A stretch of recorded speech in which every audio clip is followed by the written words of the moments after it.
ਸੌਰਵ ਜੀ, ਹੁਣ ਤੁਸੀਂ ਕਰੋਨਾ ਤੋਂ ਬਾਅਦ ਜੇਕਰ ਗੱਲ ਕਰੀਏ ਤਾਂ ਲਗਾਤਾਰ ਸਰਗਰਮ ਹੋ। ਅਸੀਂ ਪਿੰਡਾਂ ਦੇ ਵਿੱਚ ਵੀ ਸਰਵੇ ਕਰਦੇ ਹਾਂ ਤੇ ਜਾਂਦੇ ਵੀ ਰਹਿੰਦੇ ਹਾਂ ਤੇ ਉੱਥੇ ਵੀ ਜਿਹੜਾ ਸਮਾਜ ਸੇਵੀ ਦਾ ਨਾਮ ਆਉਂਦਾ ਤਾਂ ਤੁਹਾਡਾ ਸਾਰਿਆਂ ਨੂੰ ਅੱਗੇ ਆਉਂਦਾ। जो काम देश की सरकारों को करना चाहिए वो हम कर रहे हैं और हम करते रहेंगे जी। ਲਗਾਤਾਰ ਨਵਜੋਤ ਸਿੰਘ ਸਿੱਧੂ ਨੇ ਜਿਹੜੇ ਉਹ ਕਾਂਗਰਸ ਦੇ ਵਿੱਚ ਚੱਲ ਰਹੇ ਨੇ, ਉਹਨਾਂ ਦੇ ਵਿਧਾਇਕ ਵੀ ਨੇ ਪਰ ਉਹ ਕਾफ़ੀ ਸਮੇਂ ਤੋਂ ਚੁੱਪ ਨੇ। युवा कैंडिडेट हैं और जितनी कि मैंने उनके कुछ भाषण सुने हैं उसमें लगता है कि वो कुछ अच्छा करना चाहते हैं जी। ਕੀ ਲੋੜ ਹੈ ਲੋਕਾਂ ਨਾਲ ਆ ਕੇ ਲੋਕਾਂ ਦੇ ਮੈਦਾਨ 'ਚ ਉਤਰਨ ਦੀ ਤੇ ਲੋਕਾਂ ਦਾ ਸਾਥ ਦੇਣ ਦੀ, ਤੁਸੀਂ ਉਹਨਾਂ ਨੂੰ ਕਿਵੇਂ ਮੰਨਦੇ ਹੋ? देखिए, ये नेतागिरी कोई परदादे दादे और लड़के और उनके पोतों की राजनीति नहीं है। D5 ਚੈਨਲ ਪੰਜਾਬੀ ਦੇਖ ਰਹੇ ਸਾਰੇ ਦਰਸ਼ਕਾਂ ਦਾ ਸਵਾਗਤ ਹੈ। ਮੈਂ ਸੁਖਵੀਰ ਸਿੰਘ। ਅੱਜ ਅਸੀਂ ਤੁਹਾਨੂੰ ਇੱਕ ਅਜਿਹੀ ਸ਼ਖਸੀਅਤ ਨਾਲ ਮਿਲਾਉਣ ਜਾ ਰਹੇ ਹਾਂ ਜੋ ਕਿ ਪੰਜਾਬ ਤੇ ਪਟਿਆਲੇ ਜ਼ਿਲ੍ਹੇ ਦੇ ਵਿੱਚ ਲਗਾਤਾਰ ਜਿਹੜੇ ਗਰੀਬ ਲੋਕ ਨੇ ਉਹਨਾਂ ਦੀ ਸੇਵਾ ਕਰ ਰਹੇ ਨੇ ਤੇ ਪਿੰਡਾਂ ਦੇ ਵਿੱਚ ਜਿਹੜੇ ਮੈਡੀਕਲ ਕੈਂਪ ਲਗਾ ਰਹੇ ਨੇ। ਤੇ ਉਹਨਾਂ ਨੂੰ ਪਿਛਲੀ ਵਾਰੀ ਜਦੋਂ ਕਰੋਨਾ ਮਹਾਮਾਰੀ ਸ਼ੁਰੂ ਹੋਈ ਸੀਗੀ ਉਹਦੇ ਚੱਲਦਿਆਂ ਉਹਨਾਂ ਨੇ ਬਹੁਤ ਹੀ ਲੋਕਾਂ ਦੀ ਸੇਵਾ ਕੀਤੀ ਸੀ। ਉਹਦੇ ਚੱਲਦਿਆਂ ਉਹਨਾਂ ਨੂੰ ਇੱਕ ਅਵਾਰਡ ਵੀ ਮਿਲਿਆ। ਗੱਲਬਾਤ ਕਰਦੇ ਹਾਂ, ਸਾਡੇ ਨਾਲ ਨੇ ਵਰਧਮਾਨ ਦੇ ਓਨਰ ਸੌਰਵ ਜੈਨ ਜੀ। ਜੈਨ ਜੀ, ਤੁਹਾਡਾ ਸਵਾਗਤ ਹੈ। ਜੈਨ ਜੀ, ਜਿਹੜਾ ਤੁਹਾਨੂੰ ਅਵਾਰਡ ਮਿਲਿਆ ਇਹ ਪੂਰੇ ਪੰਜਾਬ ਦੇ ਵਿੱਚੋਂ ਮਿਲਿਆ, ਇਹਦੇ ਬਾਰੇ ਤੁਸੀਂ ਜਿਹੜਾ ਪਹਿਲਾਂ ਤੋਂ ਸੇਵਾ ਕਰਦੇ ਆਏ ਹੋ ਉਹਦੇ ਬਾਰੇ ਕੀ ਕਹਿਣਾ? देखिए, मैं सौरभ जैन वर्धमान अस्पताल का डायरेक्टर हूं और जो प्राइम वॉरियर्स अगेंस्ट कोरोना, ये जो प्राइज़ वर्धमान अस्पताल को पंजाब के बीच में से मिला है, इसके लिए मैं दिल्ली सरकार का और बाकी लोगों का धन्यवाद करता हूं कि उन्होंने मुझे इस काबिल समझा, मेरे अस्पताल को इस काबिल समझा। और ये जो प्राइज़ है ये मैं पूरे पंजाब को और पटियाला को और अपने वर्धमान अस्पताल के सभी डॉक्टर्स और अपने कर्मचारियों को समर्पित करता हूं, जिनकी अटूट मेहनत से ये आज प्राइज़ हमें मिला है। क्योंकि इस कोरोना की महामारी में जो वर्धमान अस्पताल के कर्मचारियों और डॉक्टरों ने किया है, ये अपने में एक अभूतपूर्व एफर्ट्स थे। क्योंकि इस महामारी में लोगों के जो दो रूप देखने को मिले हैं, वो एक रूप था कि डॉक्टर्स और सभी लोग अपने मरीज के लिए जान लगा रहे थे, और एक रूप ऐसा था कि उस पेशेंट को उसके रिश्तेदारों ने भी ढंग से ना देखा, ना हाथ लगाया और उससे दूर दूर भागने की बहुत कोशिश की है। मैं प्रणाम करता हूँ उन सभी देशवासियों को जिन्होंने कोरोना की इस महामारी में अपना संयम बना के रखा। मैं बहुत बहुत धन्यवादी हूँ अपने किसान भाइयों का, जिन्होंने इस कोरोना की महामारी में भी देश को अन्न की और दाल सब्जियों की कोई किल्लत नहीं आने दी। मैं बहुत बहुत धन्यवादी हूँ उन मजदूर भाइयों का, उन जो गरीब तबका था जिन्होंने लॉकडाउन के दौरान अपना रोज़गार बंद होने के बावजूद भी अपने परिवार को पालते रहे, आजीविका चलाते रहे, कैसे कैसे उन्होंने पेट पाला है। मैं उनको आपके चैनल की तरफ से एक बार प्रणाम करता हूँ। मैं उन देशवासियों को भी प्रणाम करता हूँ जिन्होंने इस कोरोना की महामारी में संयम बना के रखा। प्रणाम करता हूँ उन फौजियों को कि जब देश चाइना भी उस टाइम पे हमारे देश के ऊपर टेढ़ी निगाह रखे हुए था और देश का फौजी उस टाइम भी बॉर्डर पर डटकर उनका मुकाबला करता रहा। मैं प्रणाम करता हूँ उन पुलिसकर्मियों को भी जिन्होंने इस कोरोना की महामारी में जो अभूतपूर्व सहयोग पूरे देश को दिया है, मैं उनका धन्यवादी हूँ। धन्यवादी हूँ उन दूध विक्रेताओं का भी, उन राशन वालों का भी जिन्होंने एक भी दिन लॉकडाउन के दौरान ना किसी घर में दूध की किल्लत आने दी और राशन भी घर घर पहुंचता रहा। मैं उन लोगों को भी प्रणाम करता हूं जिन्होंने इस लॉकडाउन में गरीबों के लिए मसीहा की तरह काम किया। वो घर घर जाकर पहुंचकर राशन देते रहे, लंगर लगाते रहे, क्योंकि कोई गरीब भूखा ना सोए, कोई ज़रूरतमंद भूखा ना सोए। तो मैं एक बार फिर कहता हूं कि ऐसे देशवासियों को नमन है जिन्होंने इस कोरोना की महामारी में अपना सर्वस्व किया। मैं प्रणाम करता हूं वर्धमान अस्पताल के सभी डॉक्टर्स को जिन्होंने ये प्राइम वॉरियर्स अगेंस्ट कोरोना का जो पुरस्कार जीता है। मैं एक बार फिर उनको नमन करता हूं। ਸੌਰਵ ਜੀ, ਹੁਣ ਤੁਸੀਂ ਕਰੋਨਾ ਤੋਂ ਬਾਅਦ ਜੇਕਰ ਗੱਲ ਕਰੀਏ ਤਾਂ ਲਗਾਤਾਰ ਸਰਗਰਮ ਹੋ। ਅਸੀਂ ਪਿੰਡਾਂ ਦੇ ਵਿੱਚ ਵੀ ਸਰਵੇ ਕਰਦੇ ਹਾਂ ਤੇ ਜਾਂਦੇ ਵੀ ਰਹਿੰਦੇ ਹਾਂ ਤੇ ਉੱਥੇ ਵੀ ਜਿਹੜਾ ਸਮਾਜ ਸੇਵੀ ਦਾ ਨਾਮ ਆਉਂਦਾ ਤਾਂ ਤੁਹਾਡਾ ਸਾਰਿਆਂ ਨੂੰ ਅੱਗੇ ਆਉਂਦਾ। ਕਿਉਂਕਿ ਜੇ ਆਪਾਂ ਸਮਾਜ ਦੇ ਵਿੱਚ ਰਹਿੰਦੇ ਹਾਂ ਤਾਂ ਆਪਾਂ ਨੂੰ ਦੋ ਚੀਜ਼ਾਂ ਦੀ ਲੋੜ ਹੁੰਦੀ ਹੈ, ਇੱਕ ਤਾਂ ਆਪਣੀ ਸਿਹਤ ਦੀ ਤੇ ਇੱਕ ਜੇ ਆਪਾਂ ਨੂੰ ਖਾਣ ਨੂੰ ਭੋਜਨ ਮਿਲ ਜੇ ਉਹਦੀ।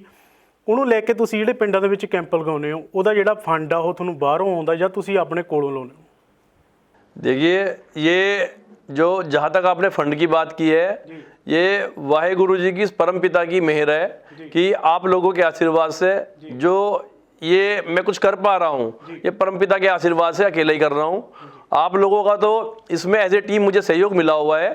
और जहाँ तक बात करें कैंपों की, आज इस कोरोना की महामारी के करके देश की कमर टूटी हुई है और लोग इलाज के लिए वंचित हो रहे हैं, क्योंकि कुछ लोगों को कोरोना से डर लगता है अस्पतालों में जाने के लिए और कुछ लोगों के पास आज पैसा ही नहीं है प्रॉपर इलाज कराने के लिए।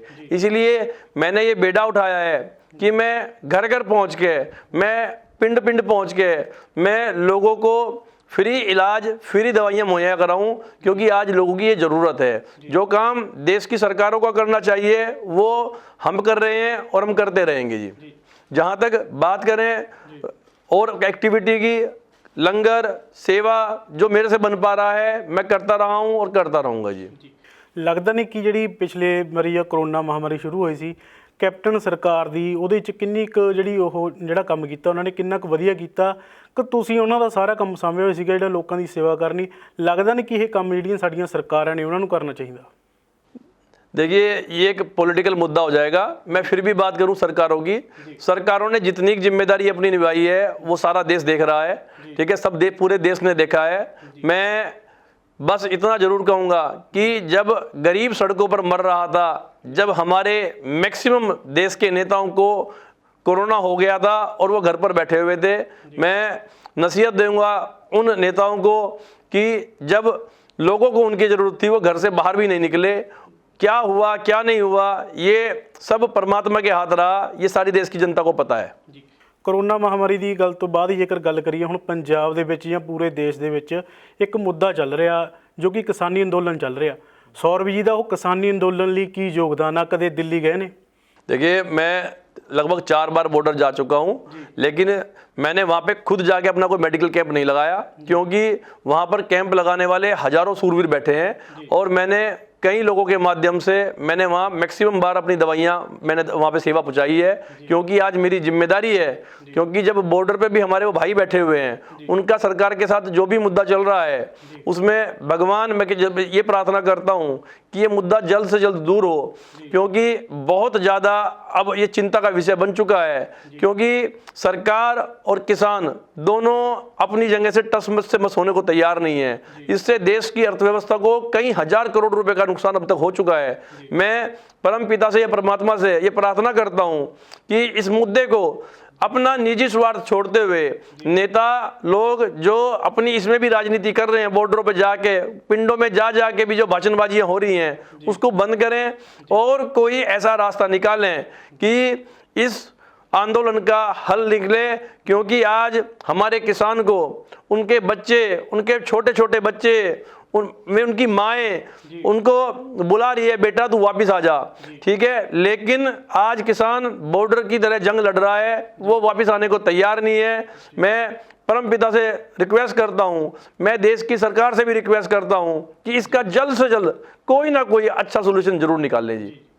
ਸੌਰਵ ਜੀ ਇੱਕ ਸਮਾਜ ਸੇਵੀ ਬਣ ਕੇ ਰਹਿਣਗੇ ਜਾਂ ਅੱਗੇ ਹੌਲੀ ਹੌਲੀ ਰਾਜਨੀਤੀ ਵੱਲ ਵੀ ਵਧਣਗੇ? ਕਿਉਂਕਿ ਪੰਜਾਬ ਦੇ ਵਿੱਚ ਜਾਂ ਹੋਰ ਕਿਤੇ ਵੀ ਇਹ ਹੁੰਦਾ, ਜਦੋਂ ਬੰਦਾ ਸਮਾਜ ਸੇਵੀ ਬਣਦਾ ਤਾਂ ਲੋਕਾਂ ਦੇ ਵਿੱਚ ਵਿਚਰਦਾ ਤਾਂ ਉਹਨੂੰ ਲੱਗਦਾ ਕਿ ਮੈਂ ਕੋਈ ਨੇਤਾ ਬਣ ਕੇ ਇਹਨਾਂ ਦੀ ਸੇਵਾ ਕਰਾਂ। सौरभ जी भी ਅੱਗੇ ਆਉਣਗੇ ਇਹ ਕੰਮ ਦੇ ਲਈ? देखिए, नेता शब्द मैं अपने साथ कभी नहीं जोड़ना चाहूँगा, क्योंकि नेतागिरी मैंने करनी नहीं है। रही जहाँ तक समाज सेवा की बात, समाज सेवा जिस भी रूप में आप कर सको, इस देश को समर्पित हो सको, आपको करना चाहिए।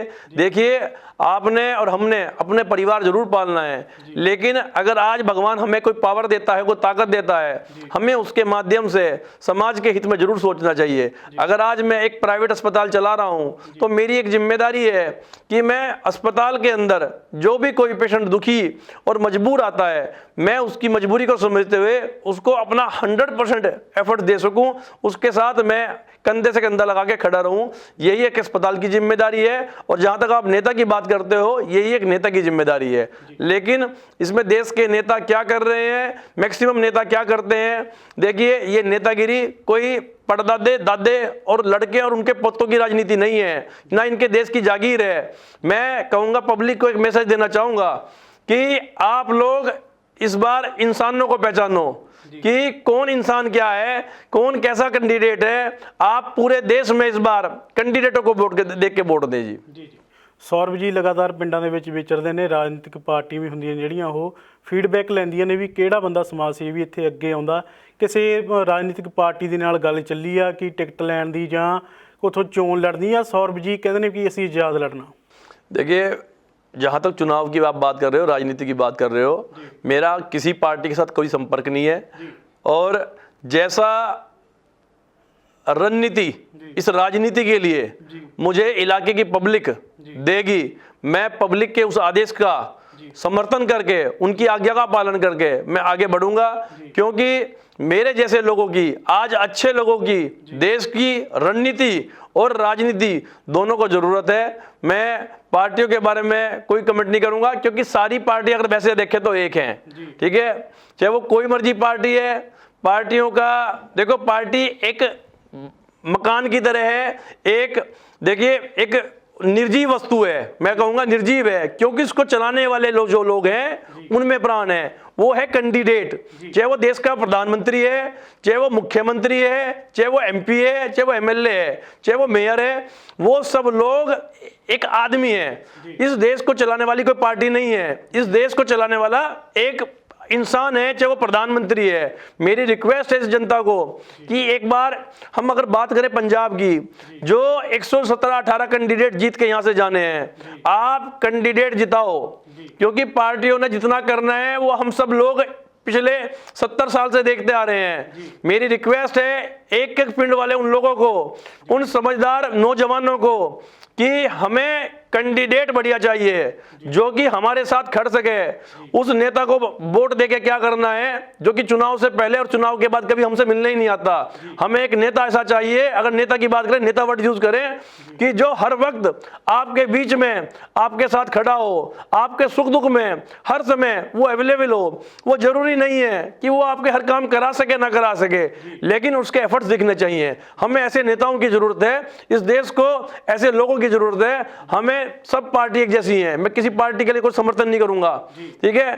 तो चाहे वो आजाद लड़ना पड़े, चाहे वो जो मर्जी करना पड़े, आप एक प्लेटफॉर्म पंजाब को अगर देना है। आज पंजाब की अगर हम बात करें, पूरा पंजाब आज बहुत बुरी स्थिति में है। आप जाके देखो पिंडों में, आप जाके देखो बड़ी बड़ी कॉलोनियों में, आज मैक्सिमम बुजुर्ग माता पिता घरों में अकेले लगभग रहते जा रहे हैं, क्योंकि मैक्सिमम युवा, आज देश का युवा कनाडा, ऑस्ट्रेलिया, अमेरिका, जर्मनी जाके नौकरियों की तलाश कर रहा है। वो स्टडी का वीजा लगवा के बाहर जा रहा है। क्यों?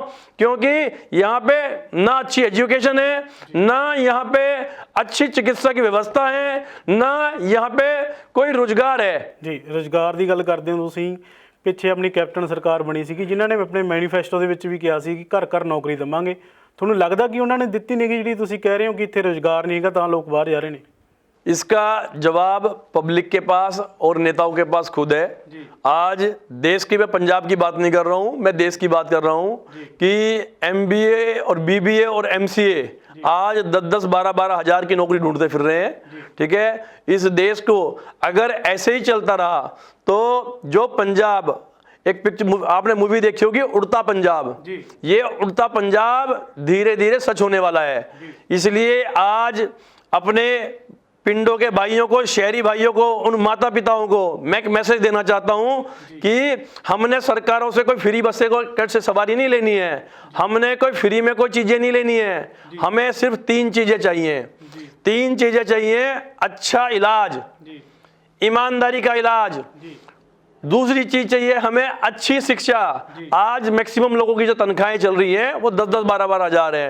जो आम व्यापारी भी है उसकी आज आम इनकम 5 लाख से कम ही है महीने, जो साल की है वो 30 40 हज़ार 20 30 हज़ार रुपये महीना कमाने वाला आदमी आज प्राइवेट स्कूलों की अगर बात करें 10 12 हज़ार रुपये से कम फीस नहीं है, वो कैसे अपने बच्चे पढ़ाएगा?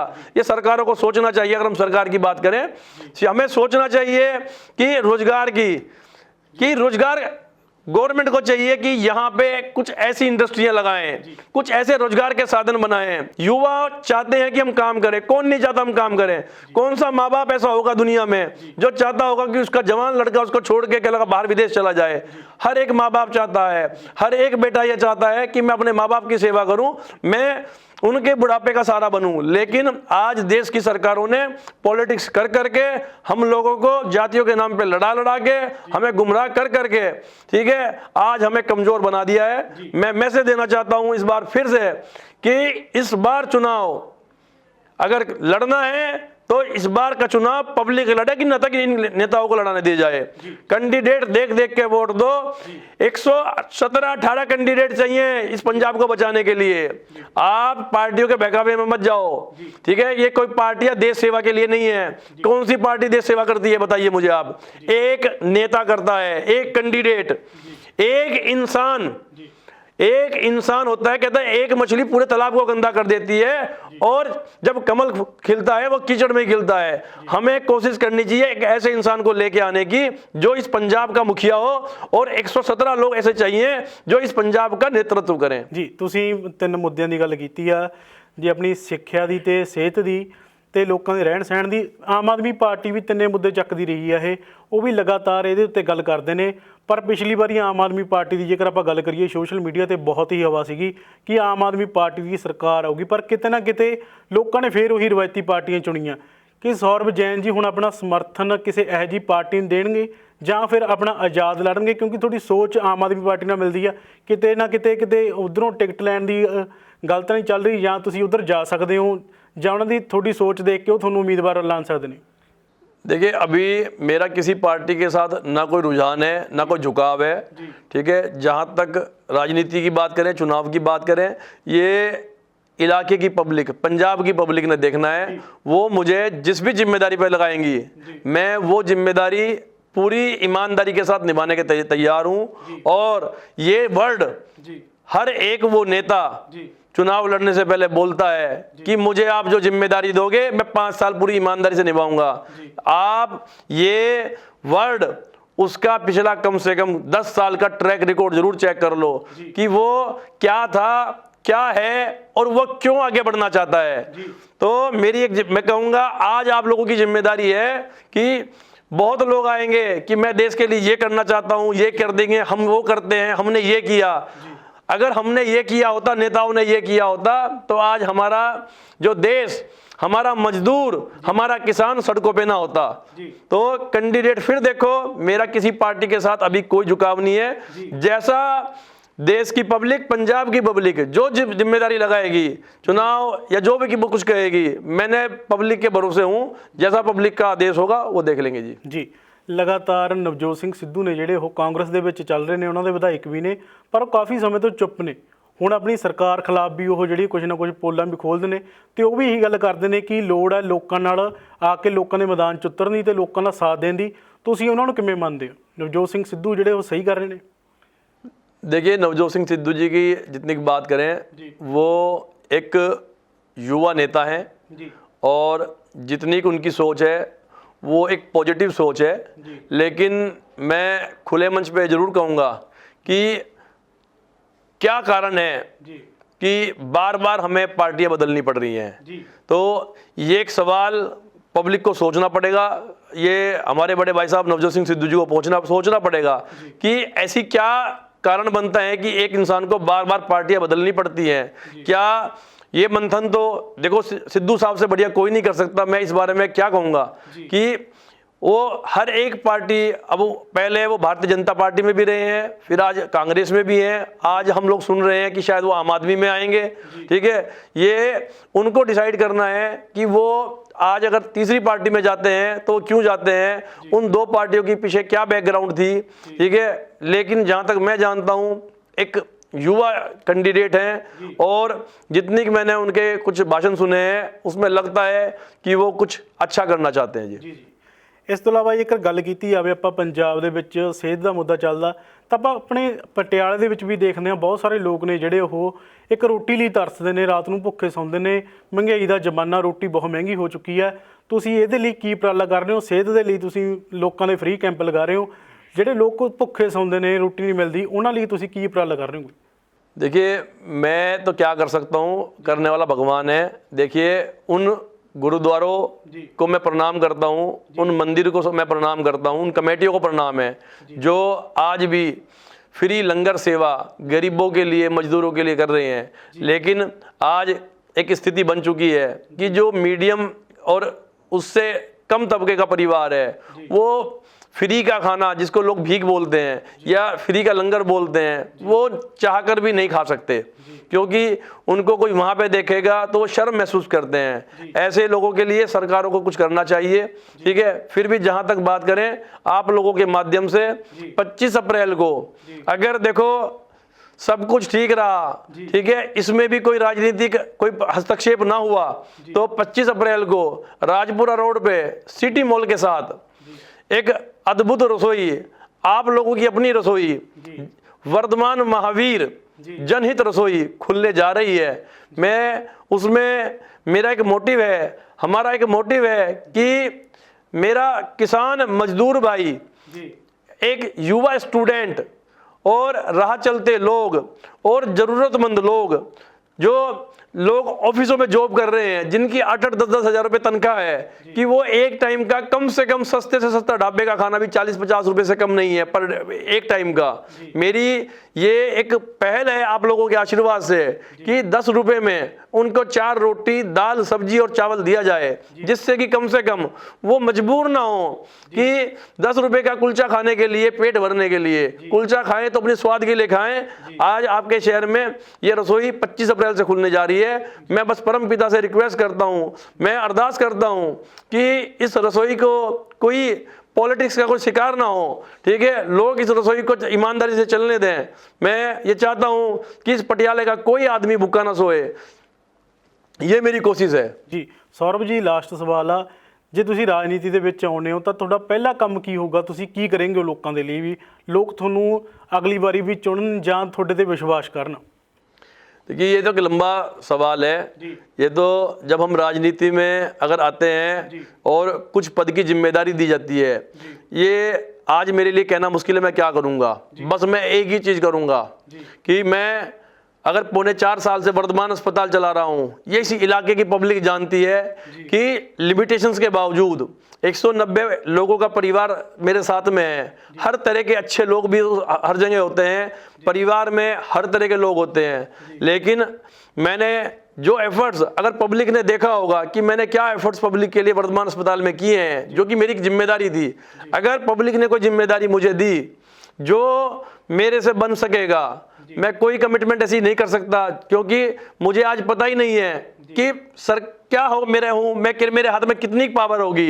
बस जितनी मेरे पास पावर होगी, मेरा देखिए सर्वस्व इस समाज के लिए निछावर होगा, ये मेरी कमिटमेंट है।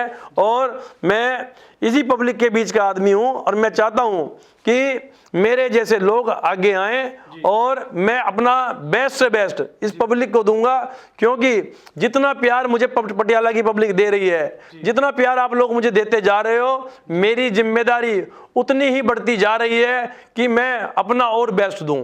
बस मैं इतना ही कहूँगा, जैसी पब्लिक कहेगी मैं उनके आदेश का पालन करूँगा जी। सौरभ जी, जानकारी ਸਾਂਝੀ ਕਰਨ ਦੇ ਲਈ ਧੰਨਵਾਦ।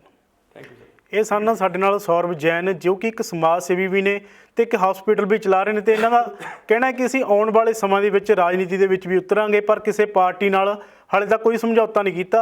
ਇਹਨਾਂ ਦਾ ਕਹਿਣਾ ਹੈ ਕਿ ਸਾਡੇ ਕੰਮਾਂ ਦੇ ਆਧਾਰ ਤੇ ਲੋਕ ਸਾਨੂੰ ਵੋਟ ਦੇਣਗੇ ਤੇ ਅਸੀਂ ਜਿਹੜੀ ਲੋਕਾਂ ਦੀਆਂ ਉਮੀਦਾਂ ਤੇ ਜ਼ਰੂਰ ਖਰੇ ਉਤਰਾਂਗੇ, ਕਿਉਂਕਿ ਲਗਾਤਾਰ ਬਿਨਾਂ ਕਿਸੇ ਉਮੀਦਵਾਰ ਦੇ ਤੌਰ ਤੇ ਵੀ ਲਗਾਤਾਰ ਜਿਹੜੇ ਪਿੰਡਾਂ ਦੇ ਵਿੱਚ ਜਾਂਦੇ ਨੇ, ਲੋਕਾਂ ਦੀ ਸੇਵਾ ਕਰਦੇ ਨੇ, ਉਹ ਫ੍ਰੀ ਜਿਹੜੇ ਮੈਡੀਕਲ ਕੈਂਪ ਵੀ ਲਗਾਉਂਦੇ ਨੇ। ਤੇ ਇਹਨਾਂ ਨੇ ਇੱਕ ਹੋਰ ਵੀ ਨਵਾਂ ਐਲਾਨ ਕੀਤਾ ਹੈ ਕਿ ਇਹਨੇ 10 ਰੁਪਏ ਦੇ ਵਿੱਚ ਅਸੀਂ ਹਰੇਕ ਬੰਦੇ ਨੂੰ ਢਿੱਡ ਭਰਮੀ ਜਿਹੜੀ ਆ ਉਹ ਰੋਟੀ ਵੀ ਦੇਣਗੇ, ਜੋ ਕਿ ਅੱਜ ਦੇ ਸਮੇਂ ਵਿੱਚ ਹਰੇਕ ਨੂੰ ਲੋੜ ਹੈ। ਆਸ ਕਰਦੇ ਹਾਂ ਕਿ ਇਹਨਾਂ ਦਾ ਇਹ ਜਿਹੜੇ ਕੰਮ ਕਰ ਰਹੇ ਨੇ ਲੋਕਾਂ ਨੂੰ ਜ਼ਰੂਰ ਚੰਗੇ ਲੱਗਦੇ ਹੋਣਗੇ ਤੇ ਲੋਕ ਇਹਨਾਂ ਨੂੰ ਜ਼ਰੂਰ ਚੁਣਨਗੇ। E5 ਚੈਨਲ ਪੰਜਾਬੀ ਹੁਣੇ ਸਬਸਕ੍ਰਾਈਬ ਕਰੋ ਬੈਲ ਆਈਕਨ ਤੇ ਕਲਿੱਕ ਕਰੋ